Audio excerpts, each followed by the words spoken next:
Hey, thanks for making it to Veterans Info Tap. I'm glad you made it.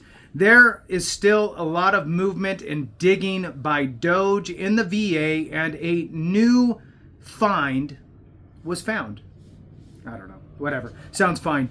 Let's move forward. So there are obviously many aspects to what DOGE is going through, what they're looking at, either A, implementing things, or B, cutting things, and trying to, in the name of saving money and redirecting funds. Let's see if this one makes sense. Just found this article. It just came out, I believe it was today, April 14th. Which was actually yesterday. So yesterday, and again, sharing it with you here today. Before we jump into it, though, I want to throw on a very special thank you to Wireless Sunday 9897. Again, hey, look, you're a rock star. I really do appreciate your support, really, truly, very much. Thank you so much, Wireless Sunday 9897. Let's jump into this. The headline is DOGE uncovers massive VA contract for salary survey data and analysis. Says it canceled it, saving millions. Now, there's a subheadline. That's my rooster stand. So, there's a subheadline here. We're going to jump into that too, but please hit the thumbs up, subscribe, share with a friend, all that good stuff. I really appreciate it very much. Now, look, when we're looking at contracts out there for third parties, this one, on its face so far, just from the headline, they are basically looking at they're looking at the salaries of employees and making sure that they're essentially in line with the functions and all that stuff. So, you know, I mean, that is something that needs to be done. I mean, from an employee standpoint, but for millions and millions of dollars, I don't know if that's really the case. You could probably hire a couple people that work in HR, and that's their job, is salary analysis. But anyway, let's jump into it here. I appreciate your support. The VA replaced that contract with one that pays $5,000, saving $11.1 million over the life of the agreement, DOGE said. Don't know at this point what the life of the agreement was. Was it 30 years, 5 years, 2 years, 1 year? Who knows?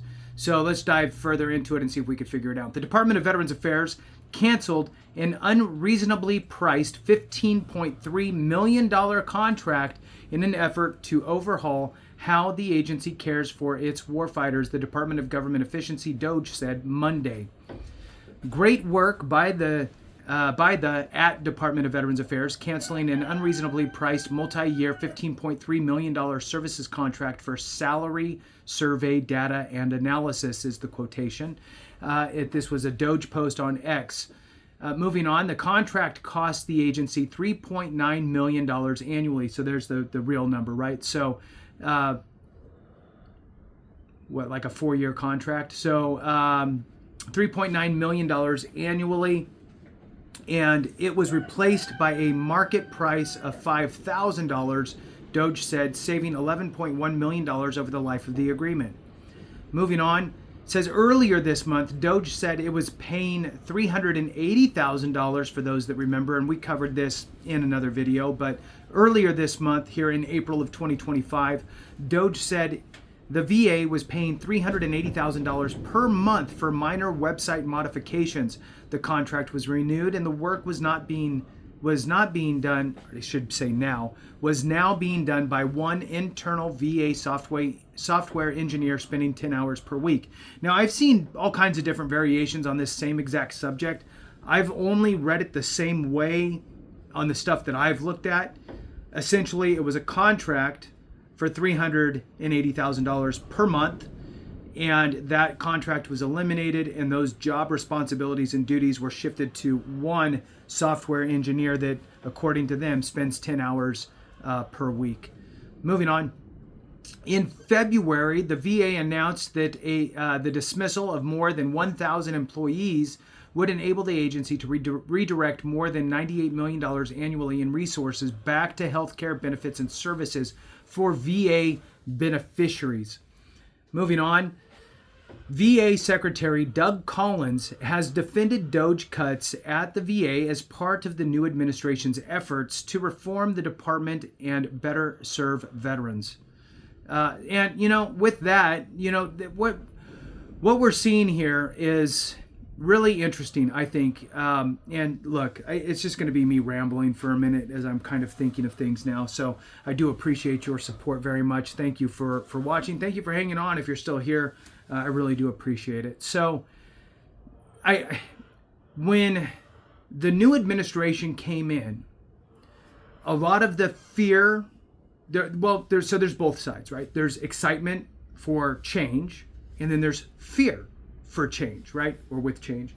And at the end of the day, change is scary no matter what it is, right? You're used to things being a certain way, and it's scary when things move. So one of the fears was that everything in this administration was going to go essentially private. In other words, contracts, right? Contracts out to civilian organizations. So I find it interesting that they're canceling and eliminating and reducing contracts, which is against what we all kind of were hearing that was going to happen, right? We were anticipating that everything was going to shift to contracts, right? But instead, we're seeing both sides of this picture decrease, right? So the VA in this case, right? Obviously, there's a whole federal government. I'm looking at the VA. So VA, we're seeing reductions in force, right? Eliminating the force, eliminating positions in the workforce, taking it down to what they're saying is the 2019 levels, getting it somewhere around a 400,000 full-time employee headcount, FTE. And at the same time, we're shrinking it internally. We're also eliminating all these contracts, which I just find very, very interesting how this is working out. The one piece that I think will bolster up and needs to in this environment is the healthcare that would be administered through community health, community care. Now, there's kind of two kind of facets here. One, we're going to start to see, I think, an increased demand for whatever reason for community care, right? So that increased demand coupled with approval, right? The last 4 years, there's been a little more on the denial side with community care. Now we're going to see more approvals for community care. There's two things that kind of come in here, I think. One is the VA really needs to get a handle on how it pays its providers on the community healthcare side. I know there's been providers that just don't want to work with the VA because it's just such a hassle, right? The juice isn't worth the squeeze, if you will. So the VA needs to make it, easy for community providers to work with the VA to serve veterans, right? So if we're getting an increased demand, a supply of veterans seeking community care, well, we better have the providers in line to knock it out. The more providers that we have, the more choice we have as veterans on who we can see on the community care side.